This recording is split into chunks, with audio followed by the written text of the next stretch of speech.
Selamat pagi, salam sejahtera untuk Bapak Ibu semua.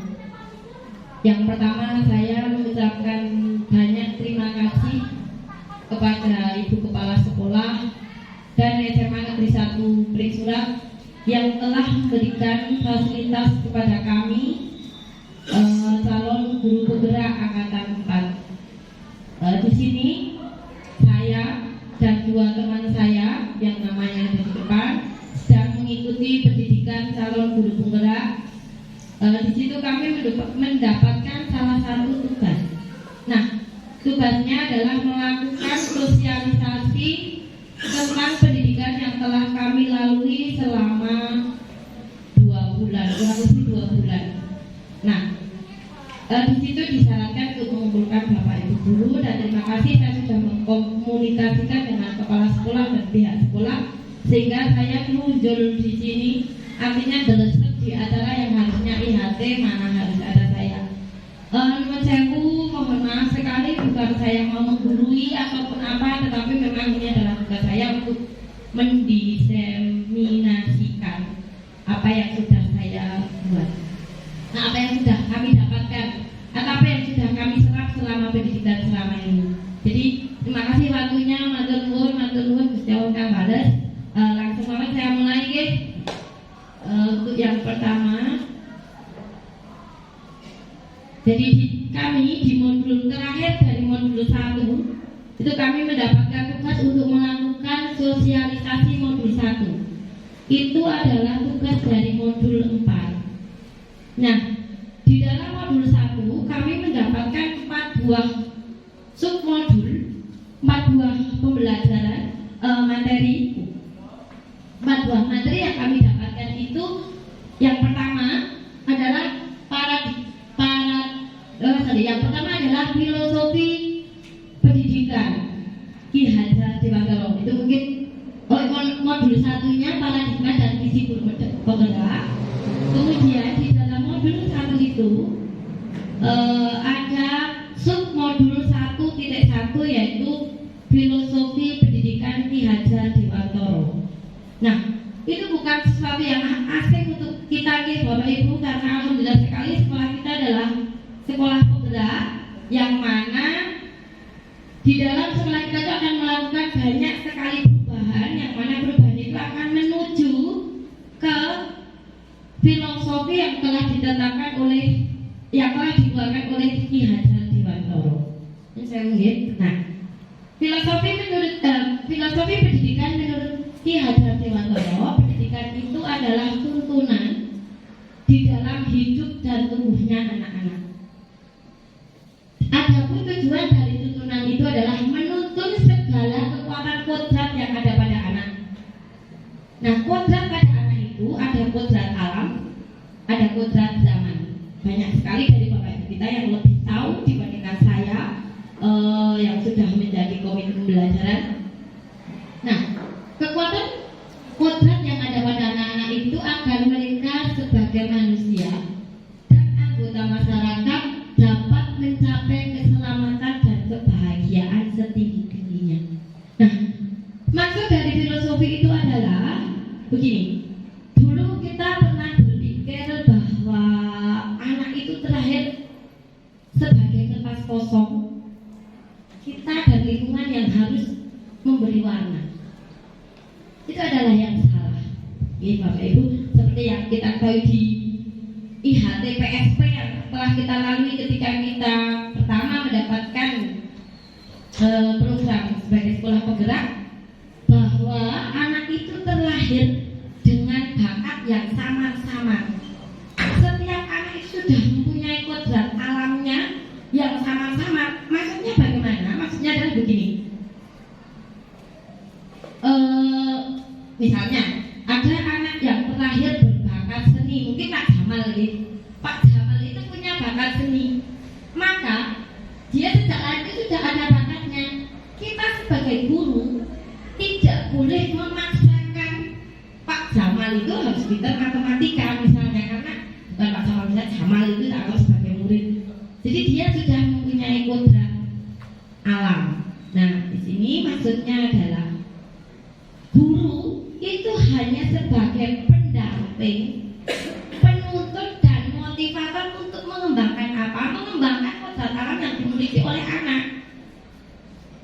Jadi misalkan kalau saya ambil di pembelajaran saya di pembelajaran fisika, ada kodrat anak yang hanya menyukai seni, ada kodrat anak yang di bidang olahraga, di bidang bahasa, masing-masing itu ada.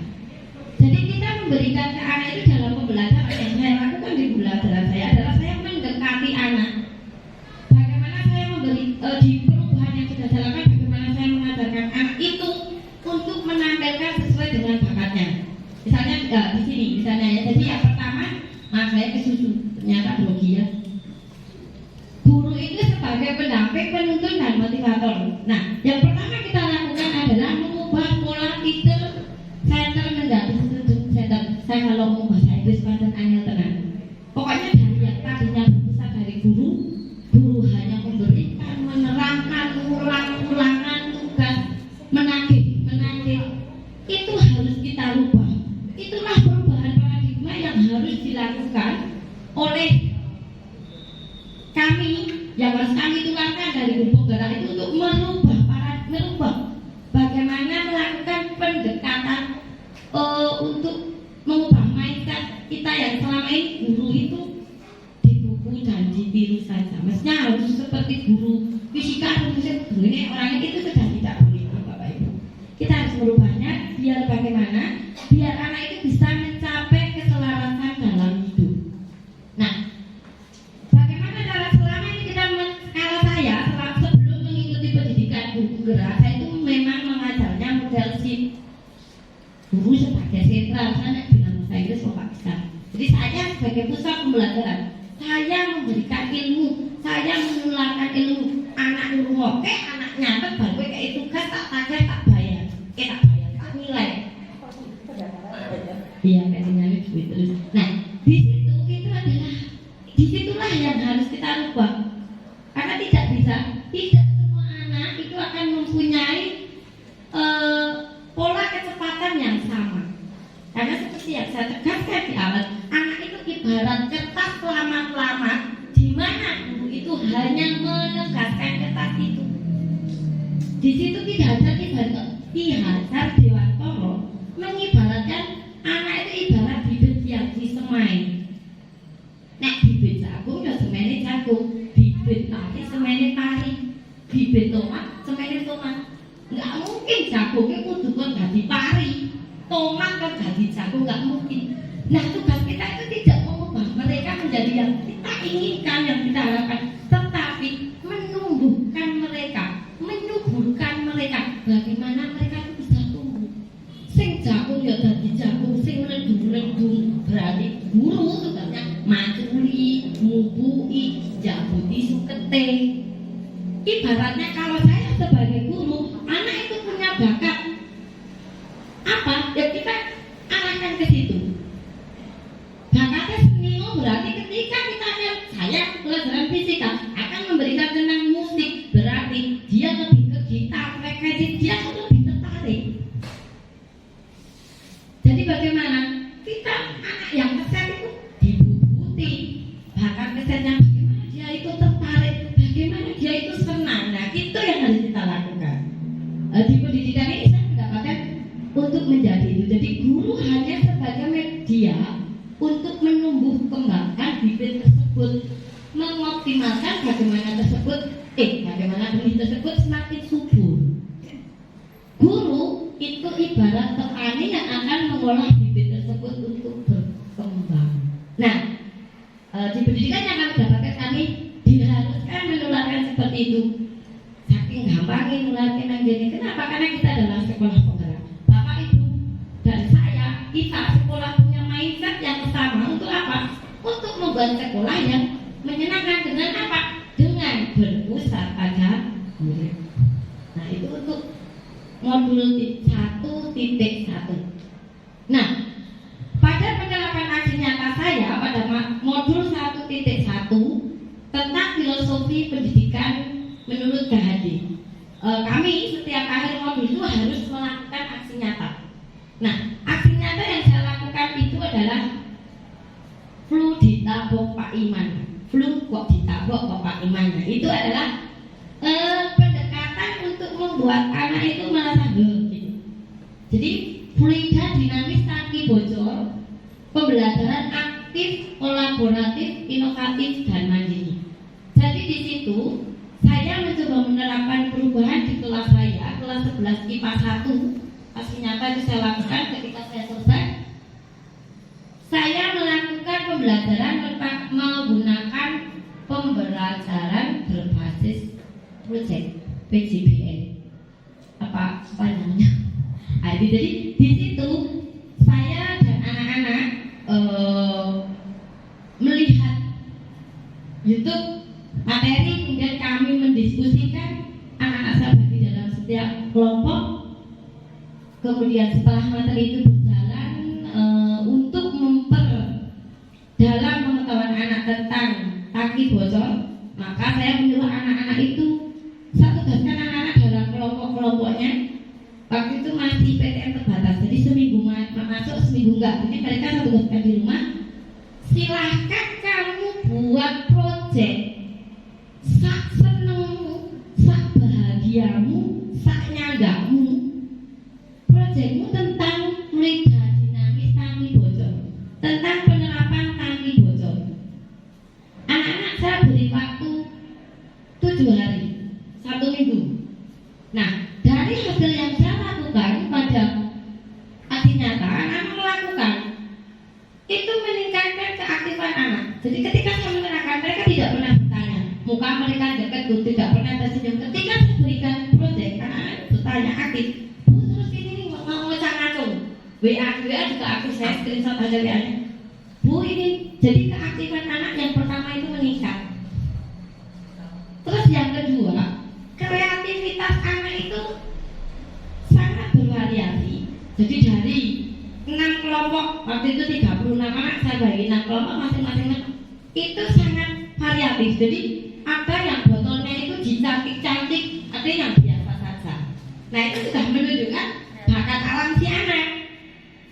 Kemudian bagaimana hasil kamu itu mau dihasilkan dalam bentuk apa? Jadi ada yang dalam bentuk PowerPoint, ada yang dalam bentuk video, gawe ini. Jadi mereka itu kreativitas anak itu meningkat dan tepat waktu 7 hari semua siswa mengumpulkan kecuali siswa yang 2 siswa yang tidak mengumpulkan. Jadi dari 36 itu hanya waktu itu Muhammad Najam dan Tasafat Lia, banyak betul Mbak Nanti, dengan menerapkan filosofi pendidikan menurut KHD pada aksi nyata. Saya membuktikan bahwa dengan perubahan itu siswa menjadi lebih aktif, siswa menjadi lebih kreatif dan mandiri karena mereka lakukan di rumah. Saya hanya membimbing melalui WA. Kemudian kolaboratif. Kenapa? Karena mereka bekerja bersama. Inovatif itu, jadi hasil yang mereka tampilkan itu sendiri-sendiri. Ada yang pakai botol wudhu itu apa yang galon PET, ada yang pakai botol aqua. Jadi macam-macam. Jadi di situ dan mandiri. Jadi di situ untuk modul 1.1 tentang filosofi pendidikan menurut Ki Hajar Dewantara adalah bagaimana kita membuat merdeka belajar untuk mewujudkan profil pelajar Pancasila. Nah, itu dari dari modul sana itu beberapa dokumen aksi nyata, tapi tidak sempat saya masukkan semua. Jadi ada yang video anak-anak melakukan praktiknya. Oke, kemudian nah, modul yang kedua adalah nilai dan peran guru penggerak. Di sini untuk guru penggerak itu mempunyai peran sebagai satu, pemimpin pembelajaran. Yang kedua, menggerakkan komunitas praktisi. Yang ketiga, mendorong kolaborasi antar guru.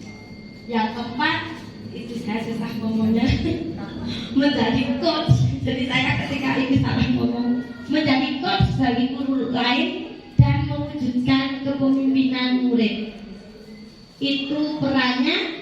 Sementara nilai yang diharapkan dimiliki oleh guru penggerak itu adalah mandiri, inovatif, kreatif, kolaboratif, dan berpihak pada murid. Nah, di sini saya sudah mencoba untuk peran guru penggerak, untuk memimpin pembelajaran jelas karena saya guru di kelas, saya memimpin anak-anak dalam pembelajaran. Kemudian menggerakkan komunitas praktisi itu yang belum, karena di tempat kita belum ada, tetapi saya sudah mencoba mengkomunikasikan dengan ibu kepala sekolah untuk membuat praktisi sekolah, dan kebetulan lampunya hijau sekali. Mungkin untuk tugas itu ada nanti di modul 2 atau 3, jadi guru penggerak harus menginisiasi komunitas praktisi.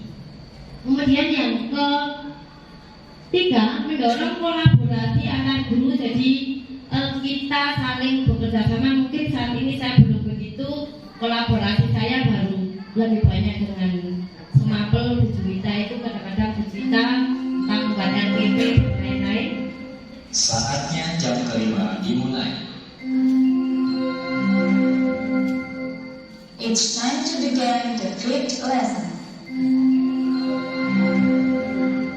Nah, kemudian yang keempat, menjadi coach bagi guru lain. Saya belum pernah melatih guru yang lain karena saya saja masih banyak berlatih. Mungkin nanti entah kapan saya punya kesempatan untuk itu. Kemudian yang kelima, mewujudkan kepemimpinan murid. Ini sudah saya lakukan di kelas saya. Misal menunjuk ketua kelas dan ke bawah struktur organisasinya, atau dalam pembelajaran yang saya lakukan, saya membentuk ketua kelompok dan teman-temannya untuk mengkoordinasi. Jadi itu namanya mewujudkan kepemimpinan murid. Untuk yang lebih besar itu biasanya kalau di sekolah itu, karena saya kebetulan bukan salah satu anggota timnya kesiswaan, jadi saya tidak ikut. Kalau di kesiswaan itu ikut misalnya pemilihan ketua OSIS, pemilihan pengurus bandara dan lain-lain. Itu sudah saya lakukan sebagian, maksudnya yang saya bisa lakukan sudah saya lakukan. Kemudian untuk nilai dari guru penggerak itu adalah mandiri. Ya, saya merasa saya mandiri, artinya mandiri bukan mandi sendiri, tetapi saya mandiri untuk berkembang. Saya belajar ketika ada diklat-diklat tanpa harus ditugaskan dari sekolah. Saya mengikuti diklat-diklat di luar sekolah, itu arti dari mandiri. Saya rasa Bapak Ibu semua di sini juga sama, mandiri. Kemudian reflektif itu artinya ketika kita sudah melalui sebuah pembelajaran atau sebuah peristiwa, sebuah kegiatan, kita melakukan tinjau ulang, melihat kembali, ngilu, delok meneh, merefleksikan, oh ini kae pas aku sosialisasi saya itu kurang ajar, kurang apa. Jadi dari kekurangan itu akan setelah saya merefleksi diri, saya punya kekurangan, oh berarti kemudian saya melakukan evaluasi. Itu sudah saya lakukan. Misalnya ketika saya mengajar materi ini ada kekurangan, oh besok saya berarti seperti ini. Itu adalah reflektif. Kemudian yang ketiga, kolaboratif. Saya juga sering berkolaborasi dengan siswa, yang pasti dengan Bapak Ibu guru juga. Mungkin saya ada kolaborasi paling tidak dengan guru semapelnya, dengan teman-teman yang lain. Kemudian yang keempat, berpihak pada murid. Nah, di sini itu yang sedang saya coba, karena saya merasa selama ini saya teacher centered. Saya merasa guru sebagai pusat. Nah, di sini setelah mengikuti ini saya melakukan perubahan bagaimana untuk berpihak pada murid. Apakah sih dikatakan murid juga pikir dia, oh mungkin seperti ini, oh nek apa murid kayak ini, aku nenek luwih masuk. Nah, itu yang harus kami lakukan. Kemudian yang kelima adalah inovatif. Inovatif itu mencoba hal yang baru, hal-hal ya saya sudah mencoba, mungkin belum begitu spektakuler. Itu tentang nilai dan peran guru penggerak.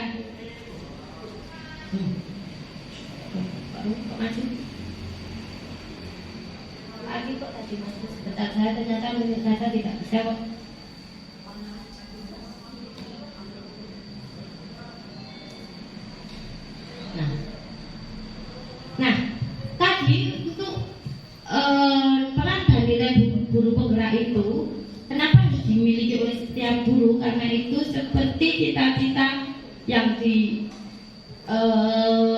kumandangkan oleh Menteri Pendidikan ya, bagaimana kita harus melahirkan profil pelajar Pancasila. Ada yang terlupa tadi? Profil pelajar, lihat mundur. Nah, profil pelajar Pancasila sering di depan sana sudah ada bannernya kecil, Bapak Ibu guru komite penggerak sudah hafal menghafal bahasa baru belajar dengan sudah lulus. Untuk profil pelajar Pancasila yang pertama adalah mewujudkan berketuhanan yang Maha Esa, terus beriman dan bertakwa kepada Tuhan yang Maha Esa dan berakhlak mulia. Yang kedua mandiri, bernalar kritis, berkebinekaan global, bergotong royong dan kreatif.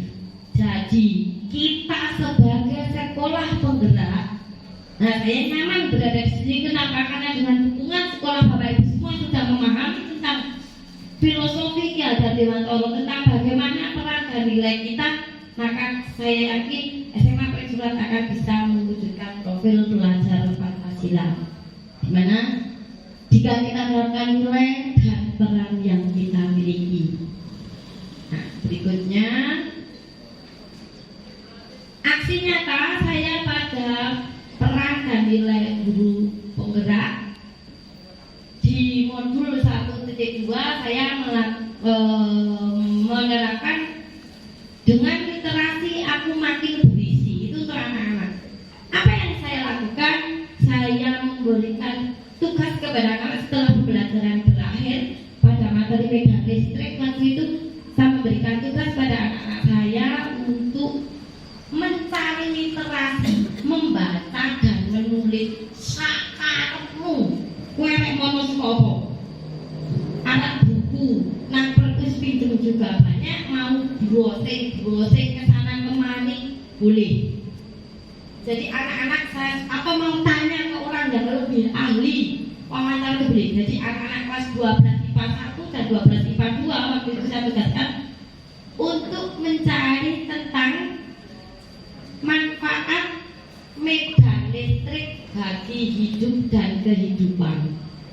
Anak-anak bekerja dalam kelompok, kemudian mencari itu, browsing karena kemarin saya beri waktu 1 minggu. Kebetulan waktu itu juga masih PTM terbatas, sama seperti aksi nyata modul 1, keaktifan meningkat. Jelas saya merangsang bagaimana biar mereka itu cerigis bertanya di grup WhatsApp di kelas itu bertanya, dan akhirnya setelah deadline anak-anak itu mengumpulkan dan dipresentasikan. Luar biasa sekali, anak-anak itu kemampuannya itu jauh di atas saya, di atas saya benar mau didapatkan, tapi saya itu kaget. Kok Dopitra, anak-anak itu hasilnya silakan kamu presentasikan dalam PowerPoint, video, cerita, poster, atau apa, dan itu beraneka warna. Saya sendiri tidak. Wah, ternyata anakku itu pintar itu, sekreatif itu. Jadi ini salah satu contohnya, ini dalam bentuk infografis. Ada lagi tidak saya tampilkan, ada lagi yang dalam bentuk PowerPoint, ada yang dalam bentuk video, kayak penyiar kayak sendiri itu nyiarate gitu, terus anak ngomong satu persatu, betul tulisannya lah. Saya saja tugas itu belum bisa. Jadi luar biasa anak kita. Jadi dari situ, ketika saya menerapkan peran dan nilai bergerak, aksi nyata buat saya itu terbukti dapat meningkatkan pemahaman siswa. Nah, di situ saya menerapkan peran guru sebagai pemimpin pembelajaran, kemudian menerapkan peran guru mewujudkan kepemimpinan murid, di mana saya membentuk kelompok, tak tunjuk ketua dan lain sebagainya. Kemudian saya menerapkan nilai guru inovatif dan berpihak pada murid. Jadi sakarmu gawe karya, kono hasilnya sakarmu. Jadi itu untuk modul aksi nyata modul 1.2. Lanjut. Oke. Modul ketiga adalah tentang visi guru penggerak. Nah, pada di sini adalah visinya adalah menjadikan sekolah sebagai rumah yang aman, nyaman, dan bermakna bagi murid. Nah, untuk itu diperlukan usaha yang konsisten dengan terus berlatih mengelola diri sendiri sambil terus berupaya menggerakkan orang lain. Jadi tidak mungkin itu dilakukan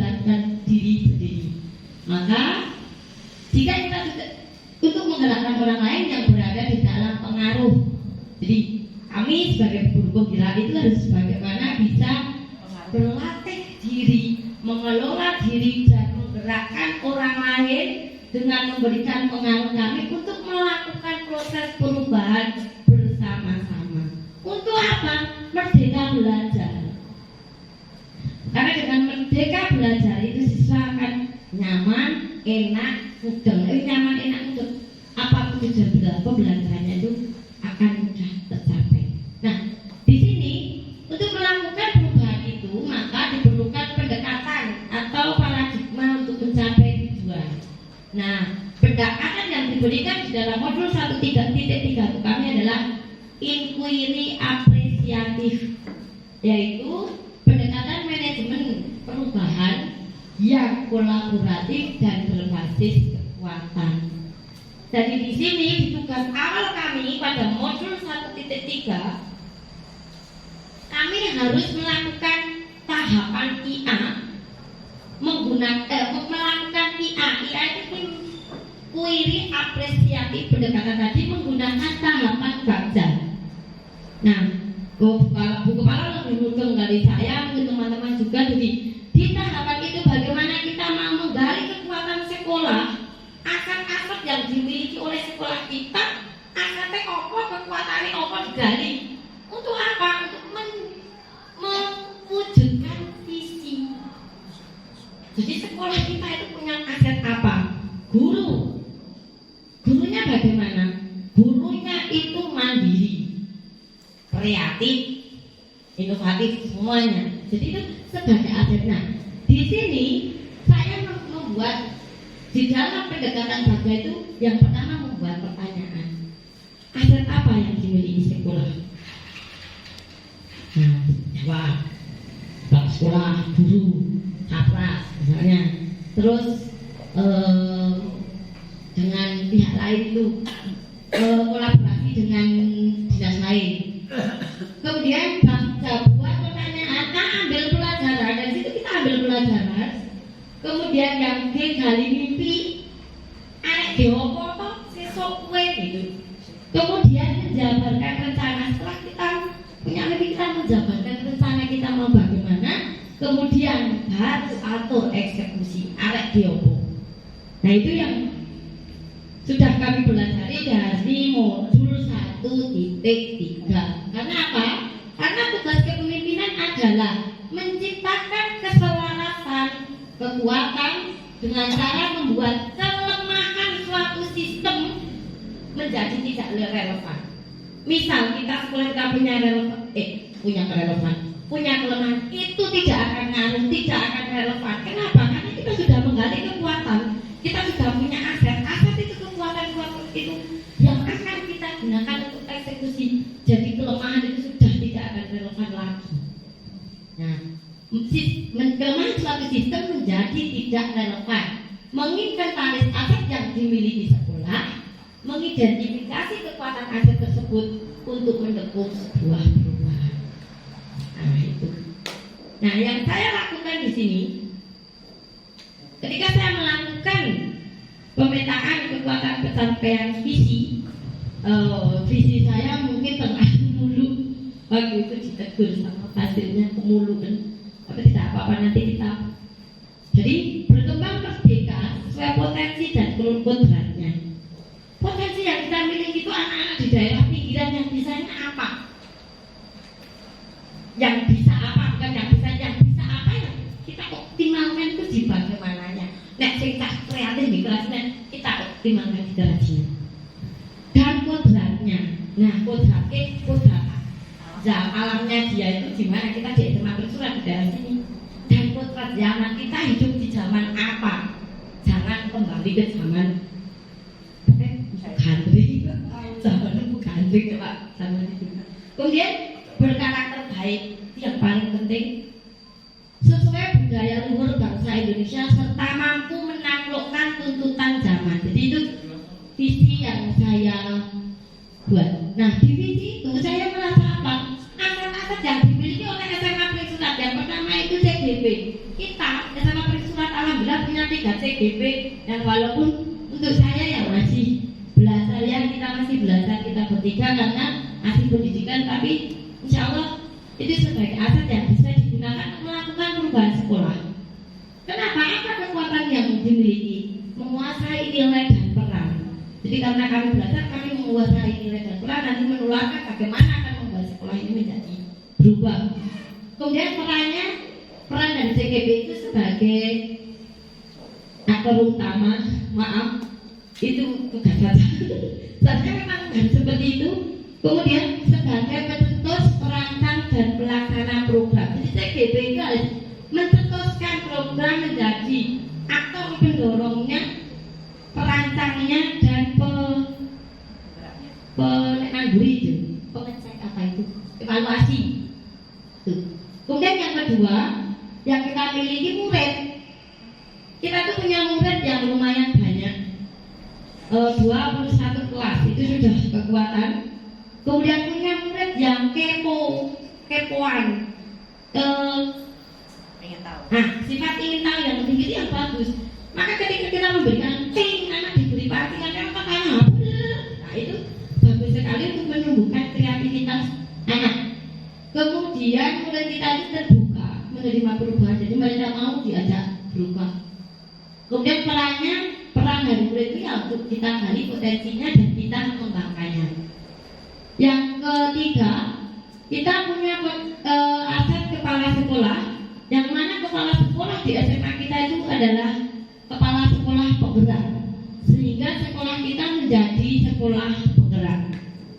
Nah di situ kita mempunyai aset kekuatannya itu mempunyai komitmen untuk membuat sekolah ini menjadi sekolah penggerak, visioner, jelas mempunyai visi untuk sekolah penggerak ya Bu, karena itu harus mengusulkan visinya. Kemudian sebagai supervisor juga yang berperan untuk mendukung, mengambil kebijakan dan mengevaluasi serta mengarahkan program. Yang keempat, aset kita adalah guru. Guru itu mempunyai kekuatan, guru kita itu kompeten. Semua mengajar sesuai kompetensinya, lulusan S1 bahkan banyak yang S2. Jelas kompeten. Yang berikutnya adalah mandiri. Bapak Ibu guru kita itu mandiri, banyak yang ikut diklat di sana, diklat di sini tanpa harus surat dan tugas dan sekolah untuk membuat untuk membuat laporan, tapi maksudnya tidak tugas sekolah. Jadi mereka berinisiatif sendiri, mengembangkan diri sendiri. Itu mandiri. Kemudian kolaboratif, kita sering berbagi cerita, bertolong menolong bareng-bareng. Yang kemudian terbuka, jadi guru-guru di SMA Surat itu terbuka terhadap perubahan. Nah, peran dari guru adalah sebagai pelaksana program. Berikutnya kekuatannya itu tadi, tenaga kependidikan adalah TU. Sebagian besar TU, sebagian besar ada yang kecil tapi itu aktif menguasai IT, kemudian mendukung. Jadi perannya itu memberikan pelayanan terhadap pelayanan administrasi dalam mendukung pelaksanaan program. Yang berikutnya secara finansial, sekolah kita mempunyai aset BOS dan BOP, kekuatannya jelas untuk mendukung semua kegiatan yang ada di sekolah walaupun terbatas oleh peraturan. Yang berikutnya adalah lembaga. Di sekitar kita itu punya lembaga, ada puskesmas, ada koramil, ada polsek, ada kemarin itu kejaksaan. Kita menjalin kolaborasi dengan lembaga di sekitar kita, itu juga sebagai aset. Kenapa? Karena dia akan mempunyai peran untuk mendukung kegiatan sekolah sesuai substansi lembaga tersebut.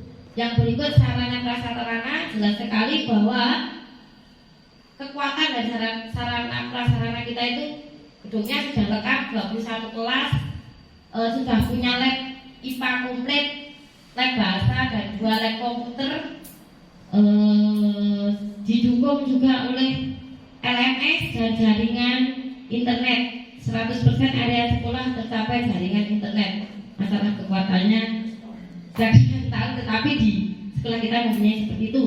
Nah, peran dari sarana prasarana itu untuk menunjang kegiatan sekolah sehingga PBM yang berjalan secara maksimal. Kemudian yang berikutnya, sebelum yang terakhir adalah aset orang tua. Kita mempunyai orang tua murid yang aktif dan kolaboratif. Jadi orang tua murid itu kalau biasa ini mau begini aktif, tapi sebetulnya kelas saya kurang aktif. Jadi mungkin kita harus mengaktifkan lagi. Itu sebenarnya bukan termasuk kekuatan 50% ke atas orang tua, karena sekarang kita juga mungkin hanya kekuatan nanti untuk bagaimana orang tua itu menyelaraskan pendidikan di rumah itu sejalan dengan visi sekolah. Jadi mungkin kita harus sering diprepare itu bagaimana biar anak itu yang pertama program Pancasila itu berketuhanan, mensok sholat tepat waktu, mendisiplin, mandiri dan lain sebagainya itu kita mungkin sering chatting di grup kelas nantinya. Kemudian yang terakhir kekuatan komite sekolah, aset komite sekolah yang mempunyai kekuatan komite di tempat kita itu alhamdulillah aktif dan reflektif. Jadi perannya dapat memberi dukungan secara moral dan imaterial kepada sekolah. Itu tentang 1.3. Nah di situ harusnya itu bentuknya itu saya harusnya tabel tapi tak copy di situ kok bentuknya benjar-benjar segala macam. Jadi di situ saya mulai dari kelas saya untuk prakarsa perubahan saya buatkan adalah pembelajaran berbasis proyek untuk membuat karya kelompok siswa materi medan magnet. Jadi tadi yang saya sebutkan tadi manfaat kuat medan magnet bagi hidup dan kehidupan. Jadi di situ langkah-langkahnya sudah saya lakukan cukup kecil. Mungkin sebagai program sekolah nanti kita akan melakukan untuk membuat visi sekolah kita. Lanjut yang terakhir adalah modul 1.4 adalah budaya positif. Nah ini gongnya dari satu tadi. Jadi untuk membangun budaya positif, sekolah perlu menyediakan lingkungan sekolah yang positif, aman dan nyaman agar murid mampu berpikir, bertindak dan mencipta dengan merdeka, mandiri serta bertanggung jawab. Nah, di dalam budaya positif ini yang perlu ditinjau adalah tentang konsep disiplin. Konsep disiplin yang selama ini ada di pikiran kita, disiplin sama dengan peraturan, melanggar sama dengan sanksi. Apakah itu berhasil? 70%. Jika kita lihat selama ini selama PJJ kedisiplinan siswa kita, kalau disiplin dalam berpakaian dan sebagainya kita tidak melihat. Kenapa? Bocahnya anak sekolahan kok. Misalkan ada sesuatu saja kita tidak tahu. Dan yang terlihat itu dari yang tersurat apa? Mengumpulkan tugas. Banyak sekali termasuk saya ketika akhir semester dan gampang bocah burung garap tugas. Bocah tidak pernah ikut ini dan itu tidak pengumpulan, berarti anak tersebut melanggar kedisiplinan. Kenapa hal itu bisa terjadi? Karena mungkin saja selama ini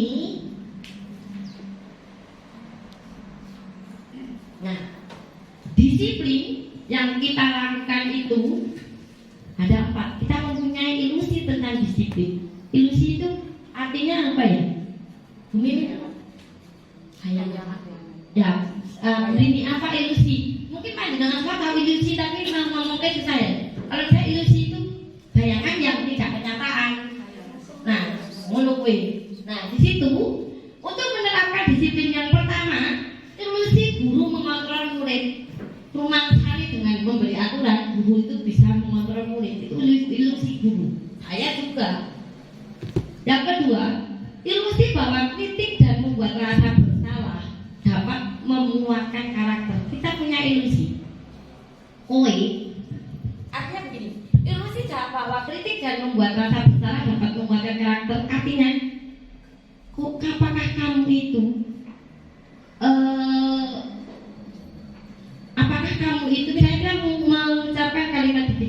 Apakah kamu itu tidak merasa bersalah? Apakah kamu itu nggak merasa bersalah, nggak mengerjakan tugas? Jadi seperti itu. Kita tuh berharap kalau membuat murid merasa salah, bocah harus berubah HP gitu loh. Artinya ilusi membuat rasa bersalah dapat menguatkan karakter. Mungkin contoh kalimatnya, mungkin ingat ya, iya ya, membuat contoh ilusi membuat rasa bersalah.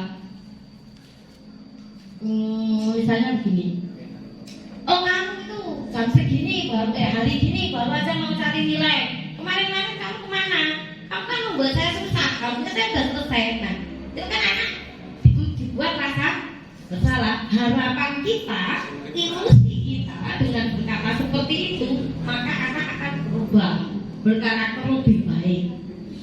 Itu ilusi seperti itu. Nah, ilusi yang berikutnya, ilusi bahwa penguatan efektif dan bermanfaat. Artinya semua penguatan itu efektif dan bermanfaat. Contohnya penguatan begini. Dalam sebuah kelas, sing pinter fisika esok tak kei hadiah. Misalnya terus jenis 100 tak kei. Misalnya matematika yang bintang, tak kei bintang. Kalau bintangnya 10, dijawabnya buat makan dibuangi. Nah itu penguatan. Itu dianggap selama ini kita berpikir bahwa penguatan itu kan bermanfaat. Sedangkan tidak, Bapak Ibu. Kenapa? Ketika anak yang selalu diberi itu senang, anak yang tidak diberi iri. Itu yang pertama. Yang kedua, sesuk kalau gurunya randi duit utawa lari orang menaik bintang, anak itu bisa saja wah Pak itu bintang santai baik. Nah itulah itu yang sebagai dianggap sebagai ilusi, bahkan itu mempunyai kelemahan. Jika anak besok naik orang buai sudah sah ngandung-ngandungan orang itu hadiah misalnya, atau kalau ulangan, kalau kita SMA ya itu TK yang bisa juga. Kalau untuk SMA misalnya begini, naik nilai tuntas kan tidak ada biji. Nah anak-anak itu berusaha untuk tuntas dengan berbagai cara. Bisa ngepek, bisa saja nurut temennya. Nah itu yang disebut sebagai ilusi bahwa semua penguatan itu efektif dan bermanfaat. Jadi ilusi yang saya sebutkan di situ itu bukan hal yang benar, itu hanya ilusi saja untuk menerapkan disiplin. Nah, ilusi bahwa orang dewasa memiliki hak untuk memaksa, dewe guru kena larangan. Nah itu yang tidak benar dalam penerapan disiplin. Harusnya bagaimana? Nah, menurut Ki Hajar Dewantoro, makna kata disiplin itu adalah di mana ada kemerdekaan, disitulah ada disiplin yang kuat. Di mana disiplin itu bersifat self disiplin. Bahasa Inggrisnya, bahasa Indonesia ini disiplin diri. Jadi yang terpenting disiplin itu adalah disiplin diri. Disiplin diri itu akan tercapai jika yang mewajibkan adalah diri kita sendiri. Bukan karena mau mendapat penghargaan, bukan karena takut dimarahi, bukan karena nyaman biar gak dihukum. Nah, jadi disiplin akan tercapai jika yang mewajibkan adalah diri kita sendiri. Jika tidak bisa mendisiplinkan diri, barulah penguasa mendisiplinkan kita, dan peraturan tersebut harus ada di dalam suasana merdeka.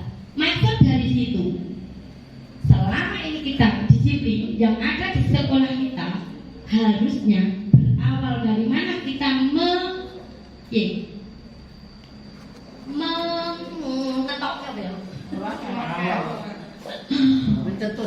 bagaimana menumbuhkan disiplin diri dari masing-masing anak. Gampang, angel, gampang kita bersama-sama. Bagaimana kita membiasakan sebuah disiplin itu dari diri anak itu menjadi disiplin diri anak. Tujuan dari disiplin diri adalah tercipta masyarakat yang saling belajar, saling merasa terikat dan terhubungkan satu sama lain. Karena masyarakat seperti itu akan mengambil tanggung jawab untuk pembelajarannya. Nah, untuk menciptakan disiplin diri kita harus mempelajari motivasi perilaku manusia. Jadi anak-anak itu mau nggak diatur kayak gini. Nah, yang pertama mereka itu punya motivasi. Setiap manusia itu punya motivasi diri. Satu, untuk menghindari ketidaknyamanan atau hukuman. Dua, untuk mendapatkan penghargaan.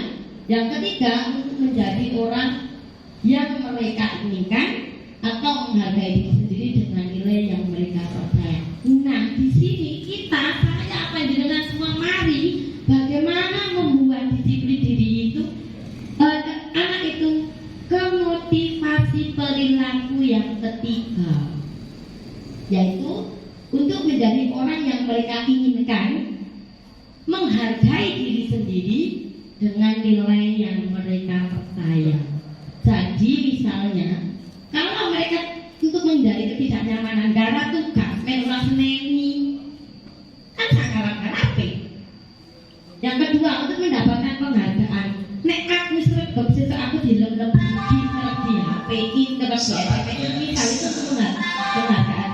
Jadi tidak tulus. It's time to have break. Nah, yang bagus itu untuk menjadikan ketiga, bagaimana menjadi orang yang mereka inginkan, menghargai diri sendiri dengan nilai yang mereka percaya. Piye carane? Aku garap tugas. Wong aku pengen pinter. Kenapa pengen pinter? Wong aku nek ora pinter sok ben aku angel golek gawe atau bagaimana saya harus bersaing di dunia kerja. Saya harus menghargai diri saya sendiri. Kalau saya sekolah itu untuk belajar. Nah, jadi dia itu percaya nilainya apa? Bahwa sekolah itu harus belajar menjalankan tugas. Jadi bagaimana sebelum pembelajaran kita itu buat motivasi ke anak, bagaimana menumbuhkan motivasi diri. Waktunya sudah mepet ya sesuainya. Nah, itu menurut dosen suatu keyakinan akan lebih memotivasi seseorang berjalan. Jadi intinya di sini sesuatu yang berasal dari dalam itu akan lebih mengikat kita dalam berjalan. Jadi itu nek disiplin, tidak pakai sepatu dihukum. Berarti anak hanya takut hukuman. Tapi yang harus kita lakukan bagaimana anak itu bisa mempunyai keyakinan kalau tidak pakai sepatu itu untuk dia sendiri gitu loh. Oh, aku nek ora pakai sepatu cak sekolah ya ora luwes mosok sandalan sepeda. Oh, saya akan lebih gagah kalau saya pakai sepatu. Nah, itu bagaimana kita menumbuhkan keyakinan diri yang ada di dalam murid untuk tidak hanya sekedar mendengarkan aturan-aturan yang mengatur. Jadi selama ini saya yakin sekali Bapak Ibu guru sering membuat peraturan kelas. Bu Eva pernah membuat peraturan kelas. Kita saya dengar Bapak Ibu guru begitu masuk membuat peraturan kelas. Nah, itu mungkin yang harus dirubah. Kata-kata peraturan itu yang harus kita rubah menjadi keyakinan kelas. Nek yakin itu dulu. Nek aturan itu sanksi. Nah, itu yang harus dibuat. Misalnya peraturan kelas harus datang 5 menit sebelum guru masuk. Ya, dibuat detik. Saya akan datang 5 menit sebelum guru. Karena kalau saya terlambat, saya akan kehilangan konsentrasi.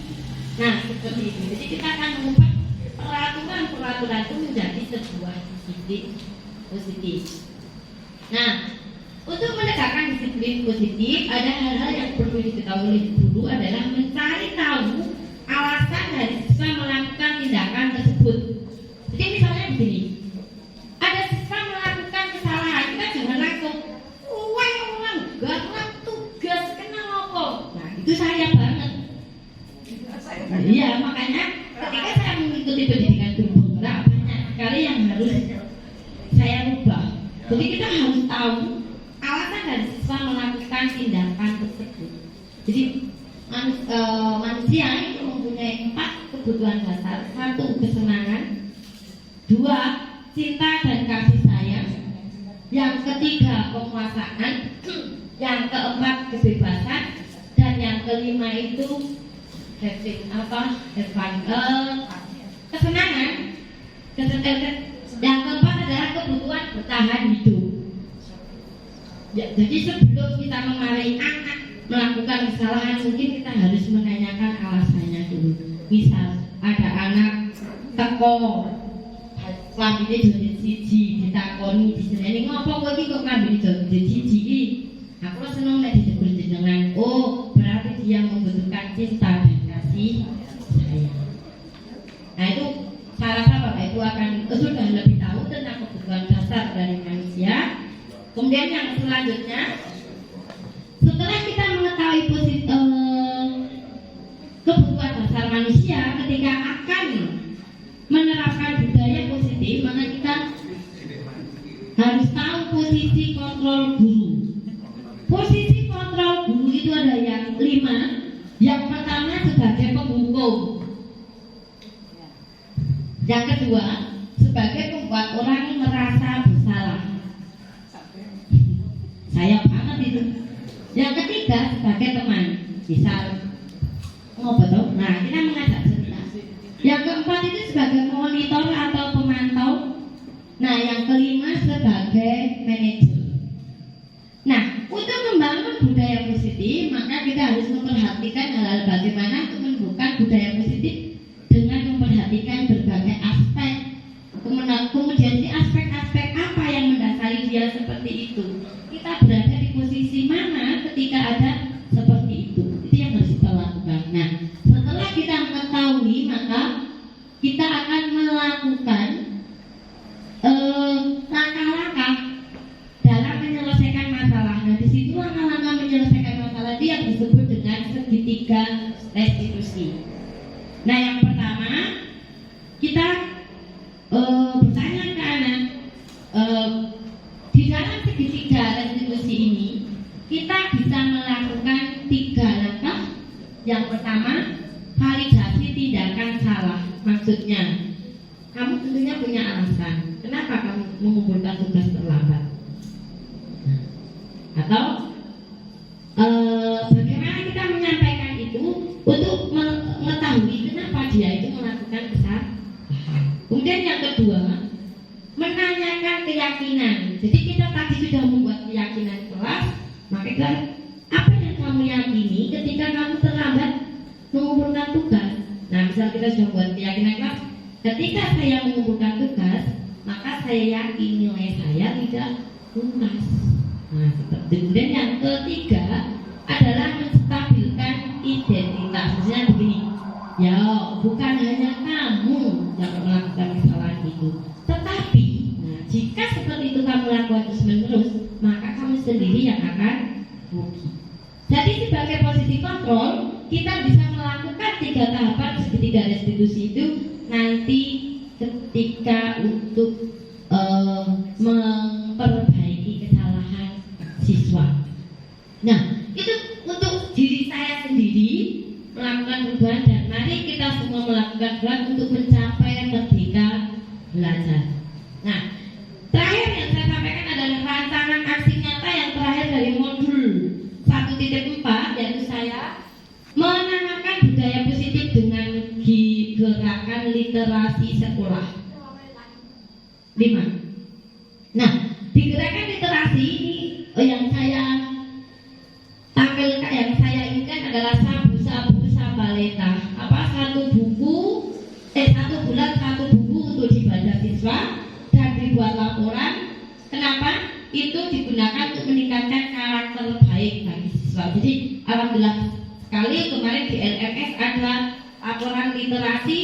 Mungkin nanti di sini saya akan berkolaborasi dengan Bapak Ibu wali kelas dan teman-teman semua,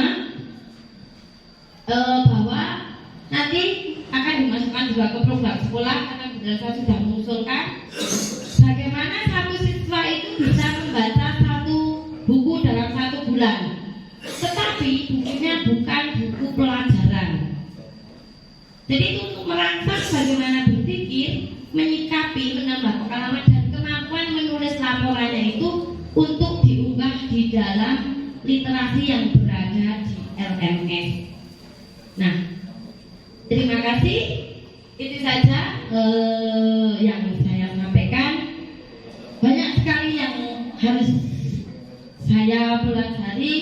Terima kasih atas waktunya Bapak Ibu, atas kesempatan dari Ibu Kepala Sekolah, sehingga saya dapat menyampaikan sosialisasi modul 1 dari 1.1 dan sampai dengan 1.4. Dukungan dan kolaborasi antara warga sekolah akan mewujudkan profil pelajar Pancasila dan merdeka belajar.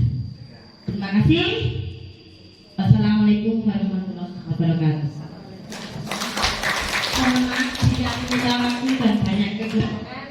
Saya mesti pulang matur nuwun banget ini sudah diberi kesempatan melakukan sosialisasi itu tugas saya. Hanya Allah yang bisa membalas kebaikan Bapak Ibu semua di sini. Matur nuwun. Semoga menjadi ilmu yang bermanfaat. Jika ada yang baik, jika ada yang jelek, dibuat mau. Monggo saya kembalikan ke Ibu Kepala Sekolah. Matur nuwun.